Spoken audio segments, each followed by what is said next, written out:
प्यारे विद्यार्थियों नमस्कार। आज हम बात करने वाले हैं राजस्थान माध्यमिक शिक्षा बोर्ड आरबीएसई बोर्ड परीक्षा 2021 की 10वीं और 12वीं परीक्षाएं प्रमोट होने के बाद 10वीं और 12वीं के जो विद्यार्थी हैं उनकी नज़रें अब यहाँ पे परिणाम पे टिकी हुई है कि रिजल्ट है जो उनका रिजल्ट फॉर्मेट है वो किस आधार पर उनका रिजल्ट तैयार किया जाएगा। बोर्ड परिणाम को लेकर सभी को लेकर जो बड़ी खबर है वो निकल कर सामने आ चुकी है। तो रिजल्ट किस आधार पर तय होगा, इसकी रणनीति क्या होगी, किस प्रकार से आपका रिजल्ट है, किस बेस पे जो आर्थिक मूल्यांकन है वो किस आधार पे आपका रिजल्ट है, मार्कशीट बनाई जाएगी, परसेंटेज किस आधार पे आपके तय होंगे। तो पूरी प्रोसेस आपको इस वीडियो में देखने को मिलने वाली है। यदि आप 10वीं और 12वीं के विद्यार्थी हैं आरबीएसई, तो ये वीडियो आपके लिए बहुत ज़्यादा इंपॉर्टेंट होने वाला है। तो वीडियो अंत तक ज़रूर देखिए दोस्तों, और वीडियो इसकी बिल्कुल भी मत कीजिए क्योंकि ये आपके रिजल्ट का सवाल है। जो भी एक एक बात नोटिस की जानी है वो आपके लिए इंपॉर्टेंट होने वाली है। तो वीडियो अंत तक ज़रूर देखिए। और यदि आपने हमारे इस चैनल से अभी तक नहीं जुड़े और ये सब्सक्राइब नहीं किया तो प्लीज़ आपसे रिक्वेस्ट है कि आगे आरबीएसई के संबंध में सभी इन्फॉर्मेशन सबसे पहले पाने के लिए, रियल और लीगल जानकारी विद प्रूफ के साथ पाने के लिए चैनल को जरूर सब्सक्राइब कीजिए। साथ में जो बेल आइकन है उसको ऑन कर लीजिए ताकि आपको समय रहते जानकारी सबसे पहले मिलती रहे। अब देखते हैं यहाँ पे सबसे पहले बोर्ड का परीक्षा परिणाम घोषित करने की नीति पर टिकी नज़र।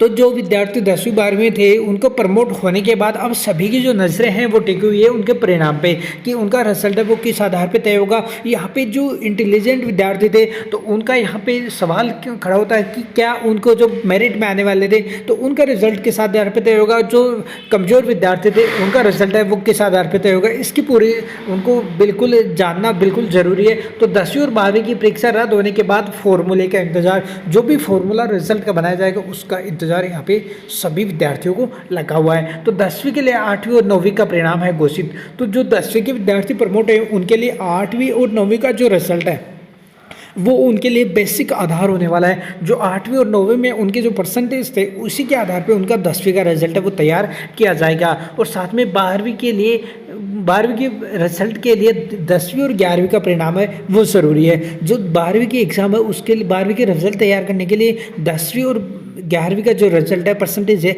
वो उनका बेसिक आधार होगा। उसी के आधार पे उनसे अधिक परसेंटेज नहीं होगी बल्कि उनका जो बेसिक आधार है औसत एवरेज है उसी के आधार पे उनका रिजल्ट है तैयार किया जाएगा। तो यहाँ पे जो विद्यार्थी 10वीं में मान लीजिए कमज़ोर था, 11वीं में कमज़ोर था, लेकिन इस बार 12वीं में इंटेलिजेंट होने वाला है जो पढ़ाई कर रहा है, तो उसके लिए ये लॉस हो सकता है क्योंकि उसका रिजल्ट है वो 10वीं और 11वीं के आधार पर ही तय होने वाला है। और यहाँ पर जो ओपन रखी गई है कि क्या आप परीक्षा भी दे सकते हैं, ये देखना आगे ज़रूरी होगा या नहीं है। तो बोर्ड में परीक्षा काल में होने वाले नाइट वर्क कार्मिकों को 80 लाख का नुकसान हो सकता है। आरबीएसई परीक्षा रद्द, विद्यार्थियों के रोल नंबर हो चुके हैं जनरेट, परीक्षा परिणाम में आएंगे काम। तो विद्यार्थियों के जो भी रोल नंबर थे 10वीं और 12वीं के वो परिणाम जो रोल नंबर थे वो यहाँ पे जनरेट हो चुके हैं, आवंटित कर दिए गए हैं, जो कि परीक्षा परिणाम में एक महत्वपूर्ण भूमिका निभाने वाले हैं। उसी के आधार पे रिजल्ट तैयार किए जाएंगे। तो परीक्षाओं के रोल नंबर हैं वो आवंटित कर दिए गए। आप अपने रोल नंबर अपने स्कूल से पता कर सकते हैं। साथ में उनका जो रिजल्ट है वो उसी रोल नंबर के आधार पर ऑनलाइन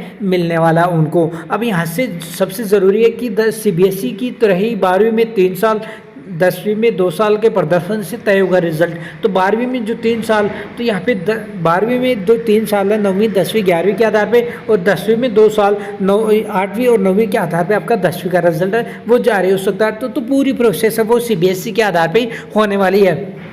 लेकिन दोस्तों अभी तक जो इसका फॉर्मेट है वो किस आधार पे, क्या उनका जो परसेंटेज है वो जोड़ा जाएगा। मान लीजिए 10वीं के विद्यार्थी और 12वीं के जो है तो 10वीं के लिए 8वीं और 9वीं का, और साथ में 12वीं की बात की जाए तो 12वीं के लिए 10वीं और 11वीं का जो बेसिक आधार है तो उसमें क्या उनके परसेंटेज जोड़े जाएंगे या फिर उनका जो बेसिक आधार है आर्थिक मूल्यांकन के आधार पर होगा, जो 10वीं और 12वीं में जो प्री बोर्ड एग्जाम लगी थी उसके आधार पर। तो इसको लेकर अभी रणनीति बिल्कुल भी नहीं बनी। आप बिल्कुल, यदि आपको कोई यूट्यूबर आपको बता रहा है कि रणनीति बना ली गई है, तो ऐसी कोई रणनीति अभी तक नहीं बनी है। तो अभी 1 से 2 दिन में, अगले 1-2 दिन में जो कमेटी बनाई गई थी तो वो रणनीति तैयार की जाएगी कि आपके जो 10वीं में प्री बोर्ड या फिर जो टेस्ट लगे उनके आधार पर रिजल्ट बनाना है, या फिर 8वीं 9वीं के जो परसेंटेज है वो निकाल के उनका बनाना है, या फिर दोनों के कंबाइन में आपकी जो परसेंटेज है रिजल्ट है वो तैयार किया जाना है। इसकी पूरी प्रोसेस अभी 1 से 2 दिन में आपको मिलने वाली है। तो उसकी पूरी जानकारी को पाने के लिए दोस्तों हमारे इस चैनल को सब्सक्राइब करके बेल आइकन को ऑन कर लीजिए ताकि आपको समय रहते ऑफिशियल जानकारी की